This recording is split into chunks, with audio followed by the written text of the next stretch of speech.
പിതാവിൻ്റെയും പുത്രൻ്റെയും പരിശുദ്ധാത്മാവിൻ്റെയും നാമത്തിൽ ആമേൻ. ഇന്ന് ഫെബ്രുവരി 20 വെള്ളിയാഴ്ച. അമ്മേ പരിശുദ്ധ അമ്മേ, അമ്മേ പരിശുദ്ധ ദൈവമാതാവേ, കൃപാസനത്തിലൂടെ ഞങ്ങൾക്കും ഞങ്ങളുടെ ദേശത്തിനും അമ്മ മധ്യസ്ഥം തേടി തന്ന എല്ലാ അനുഗ്രഹങ്ങൾക്കും കൃപകൾക്കും ഞങ്ങളിപ്പോൾ ഹൃദയം നിറഞ്ഞ നന്ദി പറയുന്നു. അമ്മേ പരിശുദ്ധമ്മേ ദൈവമാതാവേ, 2004 ഡിസംബർ 7 ഉച്ചകഴിഞ്ഞ് 2:30 കൃപാസനത്തിൽ സംഭവിച്ച അമ്മയുടെ പ്രത്യക്ഷപ്പെടലിനെ കുറിച്ച് തിരുസഭയ്ക്ക് സമർപ്പിച്ചിരിക്കുന്ന പഠനരേഖകളുടെ മേൽ സഭാത്മകമായ പഠനം ആരംഭിക്കുവാൻ ഞങ്ങൾ പ്രാർത്ഥിക്കുന്നു. അമ്മേ പരിശുദ്ധമേ, ഭൂസ്വർലോകങ്ങളുടെ രാജ്ഞിയായ അങ്ങേയ്ക്ക് ഭൗമസംരക്ഷണത്തിനായി പ്രപഞ്ചപ്രകൃതിയെ തന്നെ തിരുസഭ പ്രതിഷ്ഠിക്കുവാൻ ഈ പ്രത്യക്ഷീകരണം വഴി ഇടയാക്കണമേ. പരിശുദ്ധമേ, ജപമാല മാതാവേ, സകല കൃപാസനം പ്രാർത്ഥനയോടും ചേർത്ത് ഞങ്ങളിപ്പോൾ പ്രാർത്ഥിക്കുന്ന ഈ കുടുംബത്തിന്റെ പ്രത്യേക നിയോഗം പറ മക്കളെ.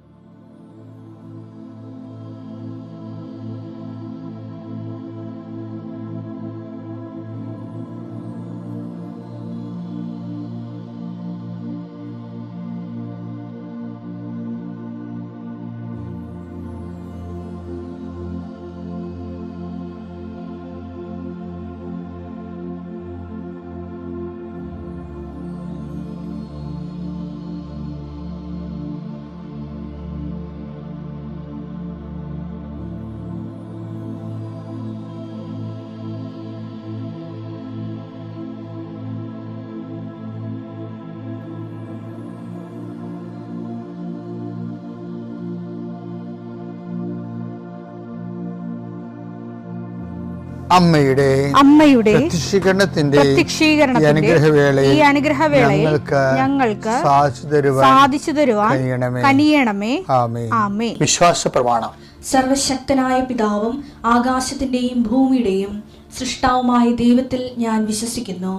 അവിടുത്തെ ഏകപുത്രനും ഞങ്ങളുടെ കർത്താവുമായ ഈശോമിശിഹായിലും ഞാൻ വിശ്വസിക്കുന്നു.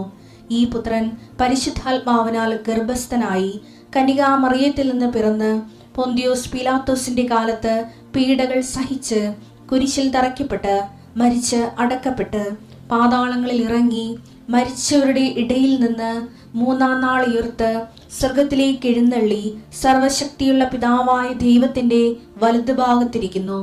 അവിടെ നിന്ന് ജീവിക്കുന്നവരെയും മരിച്ചവരെയും വിധിക്കുവാൻ വരുമെന്നും ഞാൻ വിശ്വസിക്കുന്നു.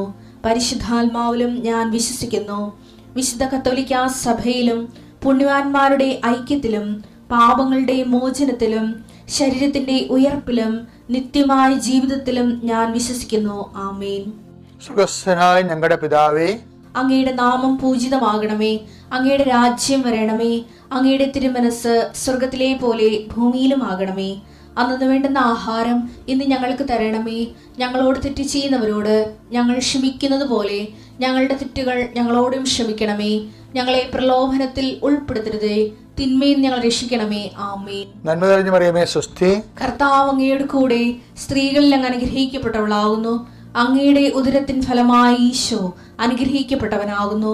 പരിശുദ്ധ മറിയമേ, തമ്പുരാന്റെ അമ്മേ, പാപികളായ ഞങ്ങൾക്ക് വേണ്ടി ഇപ്പോഴും ഞങ്ങളുടെ മരണസമയത്തും തമ്പുരാനോട് അപേക്ഷിക്കണമേ. ആമേൻ. കർത്താവേ, നിന്റെ ഉന്നതമായ നാമത്തിന് സ്തോത്രം ചെയ്യുന്നു. കർത്താവേ, നിന്റെ വിശുദ്ധ പൗരോഹിത്യത്തെ മഹത്വപ്പെടുത്തണമേ. കർത്താവേ, സഭയിലുള്ള സാന്നിധ്യം പ്രകടമാക്കണമേ. 40 വർഷം ഞാൻ അർപ്പിച്ച കുർബാനയുടെ യോഗ്യതയാണ്. കൃപാസ്ഥാനത്താറെ ജീവനോടെ പ്രത്യക്ഷപ്പെട്ട മാതാവിൻ്റെ പ്രത്യക്ഷീകരണത്തിൻ്റെ യോഗ്യതയാൽ അൾത്താരയിൽ നടന്ന 10,000-കണക്കിന് ആരാധന ശക്തിയാൽ ദൈവവേദനെ നിന്നെയും നിന്റെ കുടുംബത്തെയും ഈശോ നാമത്തെ ആശീർവദിക്കുന്നു. ഇന്ന് നിന്റെ ജീവിതം അഭിമുഖീകരിക്കുന്ന എല്ലാ വിഷയങ്ങളും, നീ കണ്ടുമുട്ടുന്ന വ്യക്തികൾ, നീ ഭയക്കുന്ന വിഷയങ്ങൾ, ഇന്റർവ്യൂകൾ, ടെസ്റ്റുകൾ, യാത്ര ചെയ്തെത്തുന്ന ഇടങ്ങൾ, നിന്റെ ജോലിപ്പാടുകൾ, ശുശ്രൂഷ ഇടങ്ങൾ കർത്താവിൻ്റെ നാമത്തെ അനുഗ്രഹിക്കപ്പെടട്ടെ. സഞ്ചാരി മാതാവ്, സമയത്തിൻ്റെ അധികാരി, നിന്റെ ഉടമ്പടി വഴികളിലൂടെ നിന്നെ വേർപിരിയാതെ നിനക്ക് വേണ്ടി വാദിച്ചും നിന്നെ സപ്പോർട്ട് ചെയ്തും നിനക്ക് വേണ്ടി നീ ചെയ്യാനുള്ള ജോലി ഏറ്റെടുത്തു എന്നെ സന്ധിക്കട്ടെ ദൈവവേദലെ. പിതാപുത്രനും പരിശുദ്ധാത്മാശ്രയിച്ച് നീക്കുവാമേ. എൻ്റെ പ്രിയപ്പെട്ടവരെ, ഇപ്പം നമ്മൾ ഇന്നലെയൊക്കെ കണ്ടത് എന്താണെന്ന് വെച്ചാൽ, ഇവൻ ആരാണ്? കാറ്റും കടലും പോലും ഇവനെ അനുസരിക്കുന്നല്ലോ. അനുഭവത്തിലൂടെ കർത്താവ് ആരാണെന്ന് നമ്മൾ കണ്ടെത്താൻ ദൈവം നൽകുന്ന അവസരങ്ങളാണ് ജീവിതത്തിൻ്റെ കാലാവസ്ഥ ഭേദങ്ങളെന്നുള്ളത് നമ്മൾ ഇന്നലെ കണ്ടു. ഇന്ന് പറയണത് സമൂഹത്തിൽ നിന്ന് വ്യത്യസ്തമായ ഒരു കാഴ്ചപ്പാട് എപ്പോഴും നിനക്ക് ക്രിസ്തുവിനെ കുറിച്ചുണ്ടാകണം. സമൂഹത്തിന് ക്രിസ്തുവിനെ കുറിച്ച്, നിങ്ങളുടെ വീട്ടിൽ 5 ക്രിസ്ത്യാനികളുണ്ട്, നീയും അപ്പനും ഭാര്യയും ഭർത്താവും മക്കളും എല്ലാം കൂടി 5 ക്രിസ്ത്യാനിയുണ്ട്. പക്ഷെ 5 ക്രിസ്ത്യാനിയും 5 ക്രിസ്തുവിനെയാണ് അറിയണത്. 5 ക്രിസ്തുവിനെ അതിൻ്റെ ഏറ്റവും മോസ്റ്റ് ഷാർപ്പ് ആൻഡ് പെർഫെക്റ്റ് ആയിട്ടുള്ള അറിവിലേക്ക് നമ്മൾ ഓരോരോ രീതികളിൽ വളർന്നുകൊണ്ടിരിക്കും. അതുകൊണ്ട് മറ്റുള്ളവർ ക്രിസ്തുവിനെ കുറിച്ച് എന്തറിയുന്നു എന്നുള്ളത് നമ്മൾക്ക് ക്രിസ്തുവിനെ കുറിച്ച് എന്തറിയണമെന്നുള്ളതിൻ്റെ ഒരു ദൂരമാണ്. അത് ഈശോ ചോദിക്കുന്നുണ്ട്, ഞാൻ ആരാണെന്നാണ് മറ്റുള്ള ആൾക്കാരൊക്കെ പറയണത്. മത്തായി 16:13. യേശു കേസറിയ ഫിലിപ്പി പ്രദേശത്തെത്തിയപ്പോൾ ശിഷ്യന്മാരോട് ചോദിച്ചു, മനുഷ്യപുത്രൻ ആരെന്നാണ് ജനങ്ങൾ പറയുന്നത്? മനുഷ്യപുത്രൻ ആരെന്നാണ് ജനങ്ങൾ പറയുന്നത്? ജനങ്ങളിപ്പോൾ എന്തെല്ലാം, ഇപ്പം കർത്താവ് ഒരു പ്രവാചകനാണ് എന്ന് പറയും. അങ്ങനെ പല മനുഷ്യരും പല കാര്യങ്ങളും യേശുവിനെ കുറിച്ച് പറയും. അതൊന്നും നമ്മൾ ബാധിക്കുന്ന വിഷയങ്ങളേ അല്ല. ഇപ്പം ഞാൻ ആരാണെന്നാണ് ജനങ്ങൾ പറയണമെന്ന് പറയുമ്പോൾ, ആ ജനങ്ങൾ പറയുന്ന ക്രിസ്തു എന്തല്ല എന്നാണ് ജനങ്ങൾ പറയുന്നതെന്നാണ് നമ്മൾ മനസ്സിലാക്കുന്നത്. അല്ല ക്രിസ്തു എന്താണെന്ന് ജനങ്ങൾ പറയുന്നു എന്നല്ല, ക്രിസ്തു എന്തല്ല എന്നാണ് ജനങ്ങൾ പറയുന്നത്. ആ കാര്യം നാളെ നിൻ്റെ നേരെ ചോദ്യം വരും. എന്താണ്? ഞാൻ ആരാണെന്നാണ് നിങ്ങൾ പറയുന്നത്. അത് ഇന്നല്ലെങ്കിൽ നാളെ വെടിപ്പും മെനയുമായിട്ട് ഉത്തരം കൊടുക്കാൻ നമ്മൾക്ക് തയ്യാറായിരിക്കണം. നമ്മൾ എപ്പോഴും നമ്മൾ ഓർക്കേണ്ട വിഷയം എന്ന് വെച്ചാൽ, ക്രിസ്തുവിൻ്റെ ഒപ്പം ഇപ്പം ഞാൻ നിങ്ങൾക്കറിയാമല്ലോ, ഞാനൊരു മരിയൻ ശുശ്രൂഷകനാണ്. പക്ഷേ എൻ്റെ ടോക്കെല്ലാം നിങ്ങൾ കേട്ടിട്ടുണ്ട്. ഞാൻ ആരെക്കുറിച്ചാണ് പറയുന്നത്? ക്രിസ്തുവിനെ കുറിച്ചാണ് പറയുന്നത്. അപ്പോൾ എനിക്ക് മരിയൻ എന്താ? ക്രിസ്തുവിലേക്കുള്ളൊരു വാതിലാണ്. എനിക്ക് അമ്മയെ ഭയങ്കര ഇഷ്ടമാണ്. വളരെ ഞാനും അമ്മയായിട്ട് നല്ല പേഴ്സണൽ ബന്ധമുണ്ടെന്ന് ഞാൻ കരുതുന്നത്. അല്ല 2 പ്രാവശ്യം അമ്മ പ്രത്യക്ഷപ്പെടത്തില്ല. ഏറ്റവും വലിയ ഇമോഷണലായിട്ട് എന്നെ എടുത്തു മറിച്ച് കളഞ്ഞത് ഈജിപ്തിൽ വെച്ച് അമ്മ എനിക്ക് പ്രത്യക്ഷപ്പെട്ടതാണ്.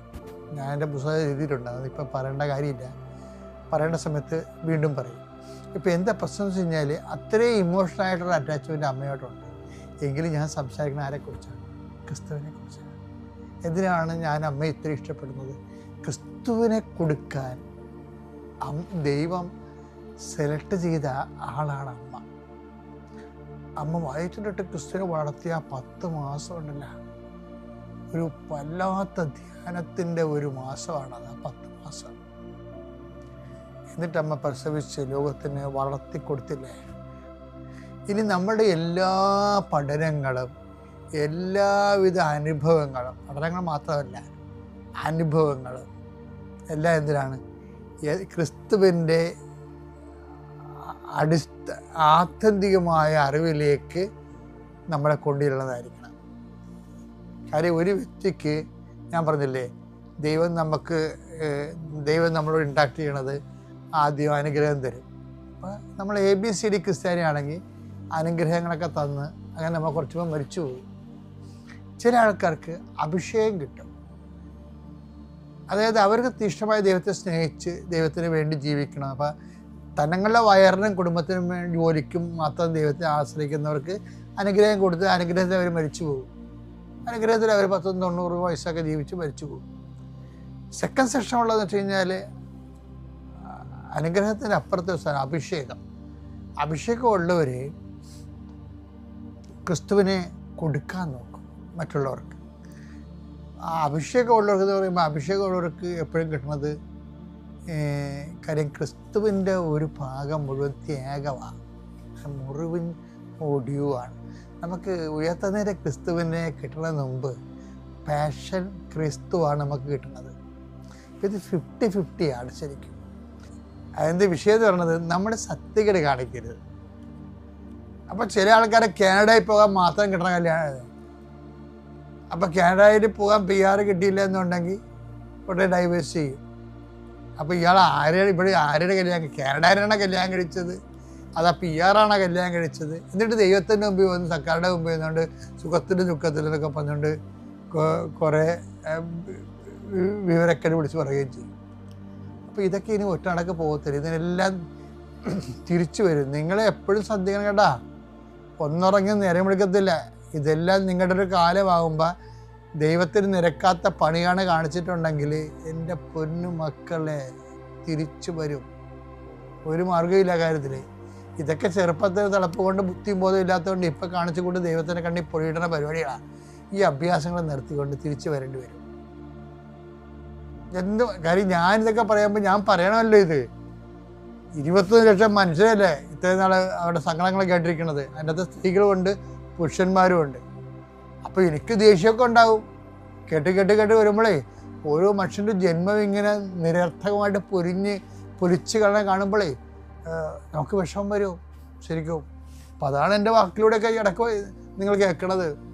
അപ്പോൾ എന്താ പ്രശ്നം വെച്ച് കഴിഞ്ഞാൽ, ഈ അനുഭവത്തിലൂടെ എല്ലാം നമ്മൾ പല മനുഷ്യരും പല കാര്യങ്ങളും പറയുന്നുണ്ട്. ക്രിസ്തുവിനെ കുറിച്ച് പറഞ്ഞാലും നമ്മളുടെ ഒരു സഭ കൈമാറി തന്ന ക്രിസ്തു അനുഭവം, ഈ അനുഭവത്തിലേക്ക് പോകുന്നവ ഇതിനെ എല്ലാം എടുക്കേണ്ടത് ഓൾ റോഡ്സ് റോം എന്ന് പറഞ്ഞ പോലെ ഓൾ റോഡ്സ് ക്രൈസ്റ്റ്, എല്ലാ വഴികളും ക്രിസ്തുവിലേക്ക്. അപ്പം അങ്ങനെ ഒരു നിലപാടെടുത്ത് ദൈവത്തിന് നിന്റെ നിലപാട് സത്യസന്ധമായിട്ട് തോന്നിയാൽ ദൈവം നിന്നെ ഏറ്റെടുക്കും. അവിടെ വെച്ചാണ് ഈ അഭിഷേകം കിട്ടുന്നത്. ഞാൻ പറഞ്ഞില്ലേ, പാഷൻ ഓഫ് ക്രൈസ്റ്റ് ആണ് നമ്മൾ ജീവിക്കണത്. ഇപ്പോൾ ഒരു ഭാര്യ ഇട്ടച്ചും പോയാൽ അവൻ്റെ പാഷൻ അവൻ്റെ പാഷനായി, സങ്കടമായി, വേഗം കണ്ട കാലമായി. ഭർത്താവ് ഇട്ടച്ചും പോയാൽ വേഗം കണ്ട കാലമായി. അപ്പോൾ നമ്മൾക്ക് എക്സോർവായി നമ്മൾക്ക് പാഷൻ ഓഫ് ക്രൈസ്റ്റ് ഉണ്ട് ജീവിതത്തിൽ. ചിലപ്പോൾ ഇന്നലെ ഞാനൊരു പെൺകൊച്ചിനെ കണ്ട്, അവൾ 16 പ്രാവശ്യം മൊഡ്യൂൾ എടുത്തു, ജർമ്മൻ 2 മൊഡ്യൂൾ ഇപ്പോഴും കിട്ടിയിട്ടില്ല. അവൾ എന്നെ കണ്ണടപ്പം തന്നെ കുഞ്ഞു നിലക്ക് നിലവിളിക്കുക. പാഷനാണ്. നിങ്ങളതിൽ നിന്നൊക്കെ കരകയറി വരും. പക്ഷെ ആ പാഷൻ്റെ സമയത്ത് കർത്താവിൻ്റെ പീഡാസഹനം എന്നിലൂടെ പൂർത്തിയാകുന്നു. യേശുക്രിസ്തുവിൻ്റെ പീഡാനുഭവങ്ങൾ വന്ന പോരായ്മ എന്ന് പറഞ്ഞ വാക്കുണ്ട്. അടിപൊളിയാണത്. കൊളോസ്യസ് 1:24 നിങ്ങളെ പ്രതിയുള്ള പീഡകളിൽ ഞാൻ സന്തോഷിക്കുന്നു. സഭയാകുന്ന തന്റെ ശരീരത്തെ പ്രതി ക്രിസ്തുവിന് സഹിക്കേണ്ടി വന്ന പീഡകളുടെ കുറവ് എന്റെ ശരീരത്തിൽ ഞാൻ നികത്തുന്നു. ബൈബിളിലെ ഏറ്റവും ടോപ്പ് വെളിപാടുകളിൽ ഒന്നാണിത്. അത് ഞാൻ പറഞ്ഞില്ലേ, നമ്മുടെ പാഷൻ ഓഫ് ക്രൈസ്റ്റ് നമ്മളിലുണ്ട്. അതിൻ്റെ ഷെയർ നമുക്ക് കിട്ടും. അപ്പോൾ അത് നമ്മളുടെ കഷ്ടനഷ്ടങ്ങളിലൂടെയാണ് അത് നമുക്ക് ഫീൽ ചെയ്യണത്. അതിനെ എന്താ പറയുന്നത്, സഭയാകുന്ന ശരീരത്തെ പ്രതി ക്രിസ്തുവിന് സഹിക്കേണ്ടി വന്ന പീഡകളുടെ കുറവ് അപ്പം ഞാൻ ക്രിസ്തുവിനോട് സഹിക്കുകയാണ് ശരിക്കും പറയണത്. അപ്പം ഈ ക്രിസ്തുവിനോട് സഹിക്കുന്നവരെന്താ ചെയ്യണത്, ക്രിസ്തുവിനോട് കൂടെ നേടുമെന്നുണ്ട്. 2 തിമോത്തി 2:12 നാം ഉറച്ചു നിൽക്കുമെങ്കിൽ അവനോടുകൂടി വാഴും. അപ്പം അതായത് ക്രിസ്തുവിനോട് സഹിക്കുന്നവർ ക്രിസ്തുവിനോട് കൂടെ നേടുമെന്നുള്ള ആ വചനത്തിനോട് ചേർന്ന ഇത് വരണത്. എന്ന് വെച്ച് കഴിഞ്ഞാൽ ഇപ്പം നമ്മൾ ധ്യാനിക്കുന്ന വിഷയം എന്താണ്, ഞാൻ ആരെന്നാണ് ജനങ്ങൾ പറയുന്നത് എന്നുള്ള ചോദ്യമല്ലേ. അപ്പം ജനങ്ങൾ പറയുമ്പോഴും നമ്മളെ അനുഭവത്തിൽ ജനങ്ങൾ പലതും പറയും. ക്രിസ്തുവിനെ കുറിച്ചുള്ള എല്ലാ വിഡ്ഢിത്തരങ്ങളും ആയിരിക്കും അത്. മറിച്ച് നമ്മൾക്ക് അനുഭവവേദ്യമായ ഒരു ക്രിസ്തു, നമ്മുടെ ക്രിസ്തു, നിൻ്റെ സ്വന്തം ക്രിസ്തു. അതൊരു വീട്ടിൽ 5 പേരുണ്ടെങ്കിൽ 5 പേർക്ക് 5 ഡിഗ്രീസ് ഓഫ് പെർഫെക്ഷനിലാണ് ക്രിസ്തുവിനെ കിട്ടണമെന്നുണ്ടെങ്കിൽ നീ എപ്പോഴും കർത്താവിനോട് ആഭിമുഖ്യമുള്ള വ്യക്തി എന്ന നിലയിൽ ക്രിസ്തുവിനെക്കുറിച്ച് അറിവിൽ 1-ാം സ്ഥാനത്ത് എത്താൻ നോക്കണം. കാര്യം അറിവിൽ വളരുക. 2:10-3:18 നമ്മുടെ കർത്താവും രക്ഷകനുമായ യേശുക്രിസ്തുവിന്റെ കൃപയിലും അറിവിലും വളരുവിൻ. അപ്പൊ ഈ 5 പേരുടെ വീട്ടിലുണ്ടെങ്കിലും ക്രിസ്തുവിനെക്കുറിച്ചുള്ള അറിവിൽ നീ കർത്താവിനോട് ആഭിമുഖ്യം ഉള്ള ആളെന്ന രീതിയിൽ അറിവിൽ വളരണമെന്നാണ് കർത്താവിൻ്റെ വചനം പറയുന്നത്. ഇന്നലെ കിട്ടിയ അറിവായിരിക്കത്തില്ല ഇന്ന് കിട്ടുന്ന അറിവ്. അപ്പം ഞാൻ ആരാണെന്നാ ജനങ്ങൾ പറയുന്നെന്ന് പറഞ്ഞില്ലേ, അത് മരണം വരെ ആ ചോദ്യത്തിന് നീ അനുഭവങ്ങളും അറിവിലും വളർന്നുകൊണ്ട് ഉത്തരം കൊടുക്കണം.